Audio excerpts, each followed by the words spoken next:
0.03. Hello everyone, and welcome back to the Fluctus channel. Few sites in the world convey power as a carrier strike group does.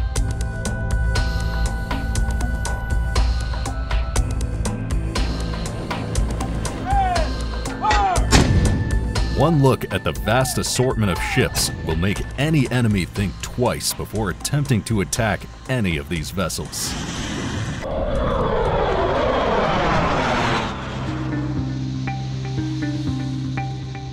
They are, however, still threats, so there are special techniques the US invented to protect its carrier strike groups. A carrier strike group, CSG, is a naval fleet of a primary aircraft carrier escorted by various other warships and submarines.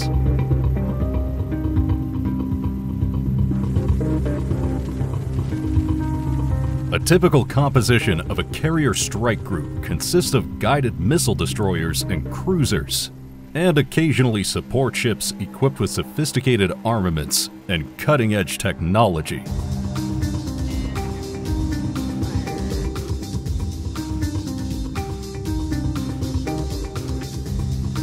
In addition, the group incorporates attack submarines to enhance its undersea defense capabilities. Depending on the number of carriers, the personnel on board a carrier strike group can range from 7,500 to over 15,000 individuals, comprising sailors, pilots, and support staff.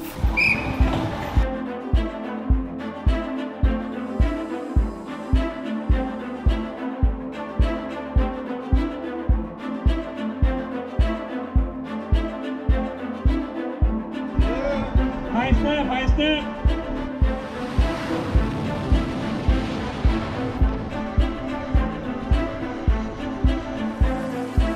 Carrier Strike Group 1, CSG-1, is a distinct naval formation employed by the United States Navy, often with Allied ships. This configuration includes a central carrier, currently the USS Carl Vinson, accompanied by strategically positioned escorts to optimize defense and operational range. The formation is characterized by its flexibility and a layered defense system.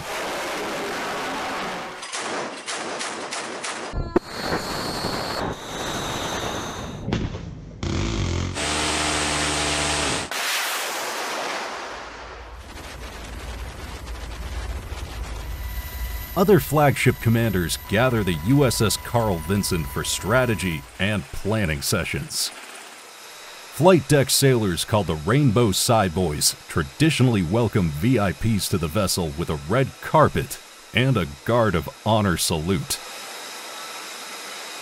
These meetings are crucial for disseminating intelligence, providing updates on operations, and making operational decisions to synchronize all components of the strike group with mission directives.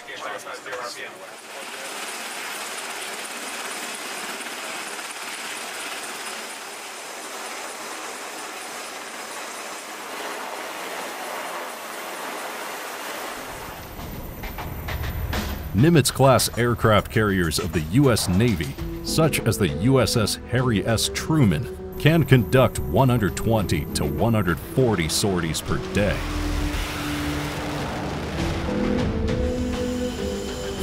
In other words, 120 to 140 aircraft can take off and land during peak flight operations.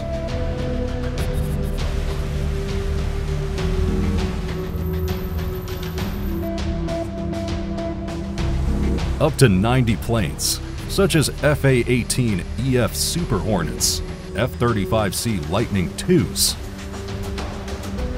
EA-18G Growlers, E-2C Hawkeyes, and SH-60 Seahawk helicopters can fit on a Nimitz-class vessel.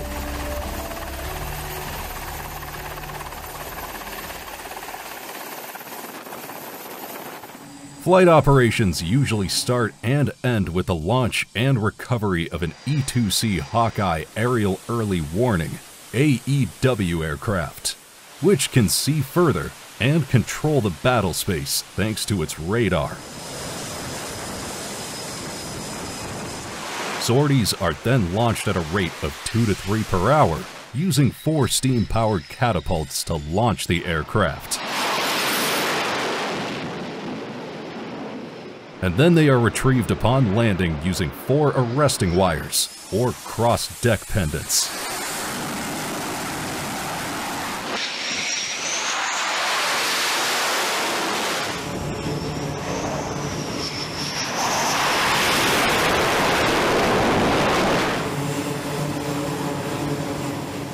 These carriers have a rear deck offset by 9 degrees to make landing and simultaneous launches possible.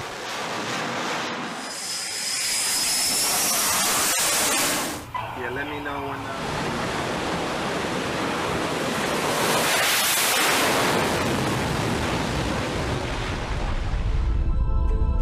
Since U.S. ships and Allied carriers often operate together, U.S. aircraft and those foreign nations must be able to coordinate.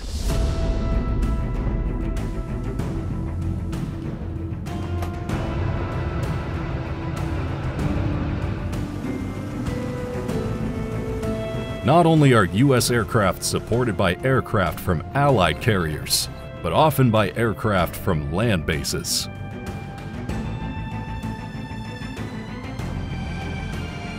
For operations, they have to integrate, so integration exercises are often performed. Air-to-air training for a carrier strike group includes simulated aerial warfare, including dogfights, missile engagements, and tactical maneuvers, with the aim of improving pilot proficiency and battle preparedness. NATO or ally aircraft establish integration with U.S. aircraft by adhering to defined procedures and communication protocols, and participating in joint training exercises such as Red Flag or Baltic operations. BALTOPS. Interoperability is achieved by utilizing standardized equipment, data connectivity, and exchanging tactical information, enabling smooth coordination during collaborative missions.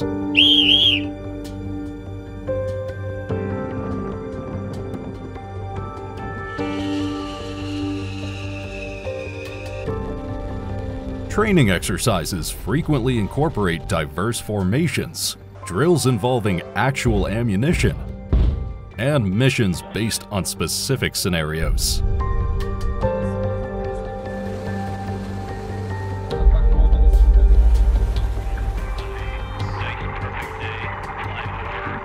Nimitz-class aircraft carriers are resupplied at least once a week, and more often during air operations.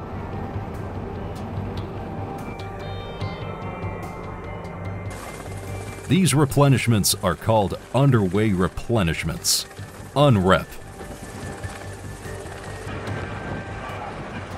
UNREP has 2 main methods of replenishment.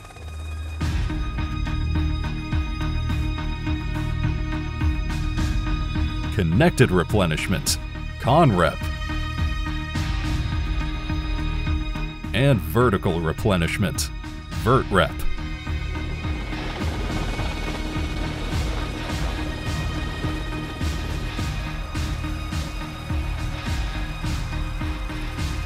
Vertical replenishment relies on helicopters like the MH-60S and MH-60R to sling load cargo on pallets from the replenishment vessel to the deck of the aircraft carrier.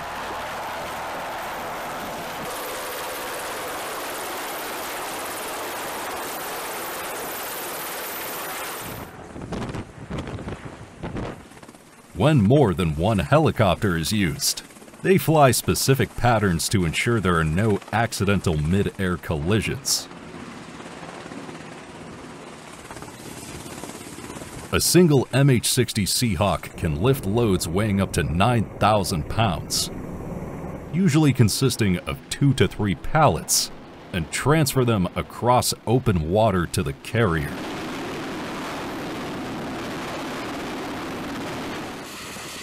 This method is better when there are few replenishment commodities during operations, where two connected vessels are undesirable for security or defensive reasons.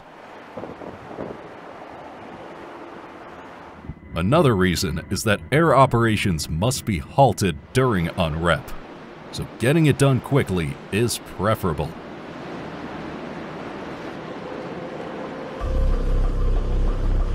An example of vert rep is the transfer of ordnance between vessels. Ordnance has dead weight, so it's much heavier and has an effect on the aerodynamics of the flight package.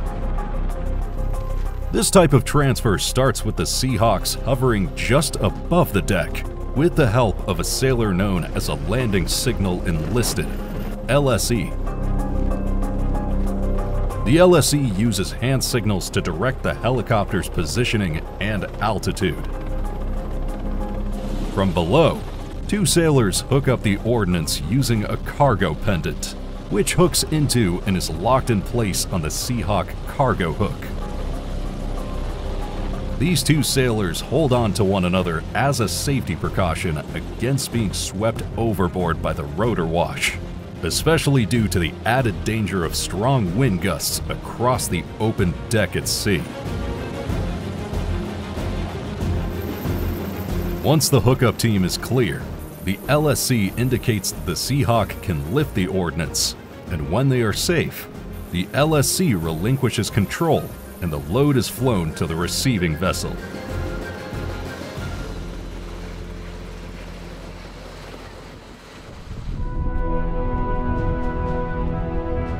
Submarines usually constitute Los Angeles or Virginia-class fast attack submarines. These vessels scan the depths with their sonar to locate any anomalies that may pose a threat to the surface fleet. When detected, they can engage with support from surface vessels and their aircraft. These vessels are strategically placed to detect and monitor potential dangers, allowing for the gathering of information and surveillance activities.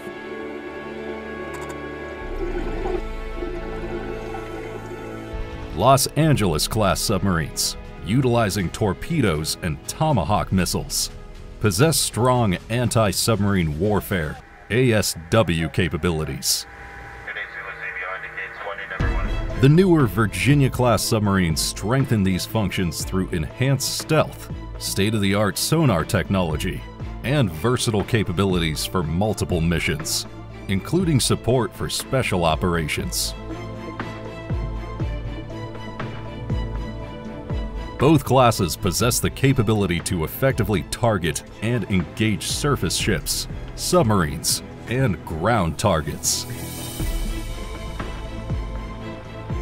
This ensures that the Carrier Strike Group, CSG, is protected from multiple angles and allows it to extend its offensive and defensive capabilities. Fast attack submarines use their torpedo tubes to launch their weapon systems. The process of loading torpedoes or harpoon missiles into the torpedo tubes of Virginia-class submarines requires the execution of multiple meticulous procedures. Initially, the weapon is transferred from the storage compartment to the torpedo room using hydraulic hoists and rails called a torpedo handling system. Upon entering the torpedo chamber, the weapon is placed onto a loading tray that is precisely aligned with the torpedo tube. The crewmen fasten the weapon securely and attach it to the loading mechanism of the tube. Subsequently, hydraulic rams exert force to propel the weapon into the tube. right slot on torpedo tube, huh? A sequence of inspections guarantees that the weapon is properly positioned and the tube is securely closed.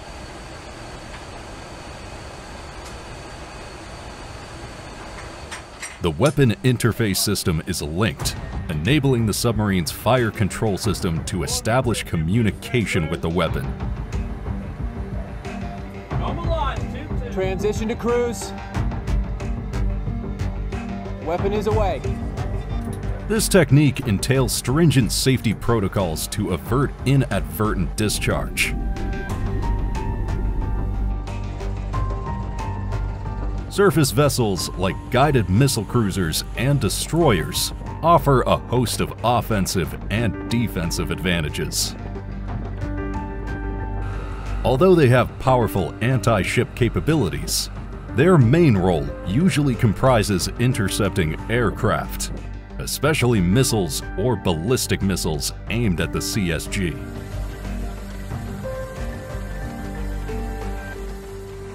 Various types of surface-to-air missiles can be launched from their vertical launch systems to intercept an aerial threat.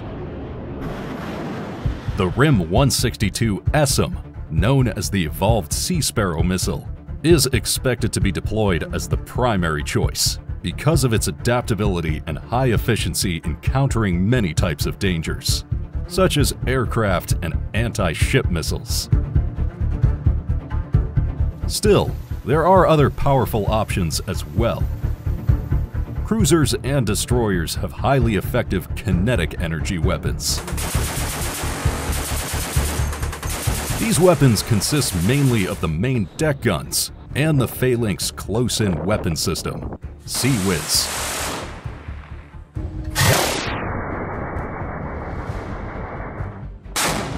Destroyers have one, and cruisers have two 5-inch 127mm Mark 45 lightweight guns.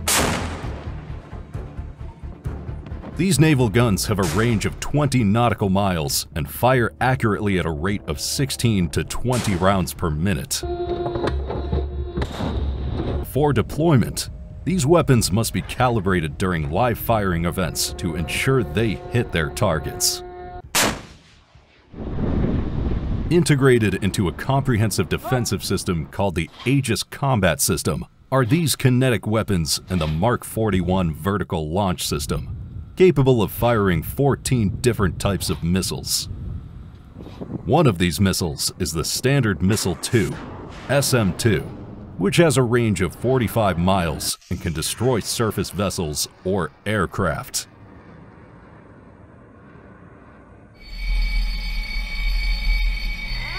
Moments before the missile is launched, a siren is sounded as a warning.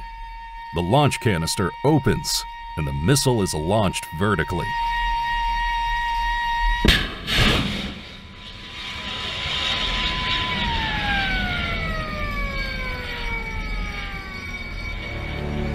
Torpedoes like the Mark 48 or Mark 54 are loaded into triple launch tubes aboard a surface vessel.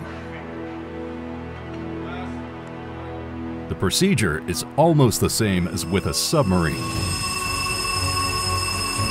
Surface launch torpedoes are used to attack submerged targets.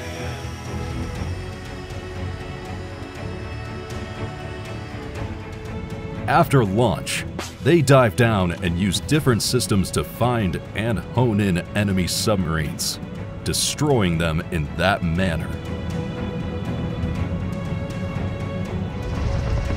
Not only is a carrier strike group a powerful offensive entity, but its defensive perimeter is almost impossible to penetrate.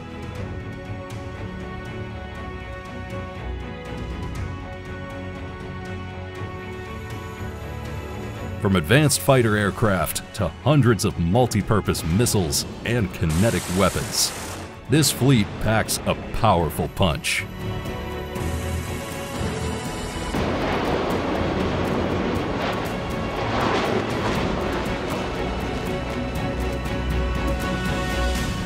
That's the end of this video.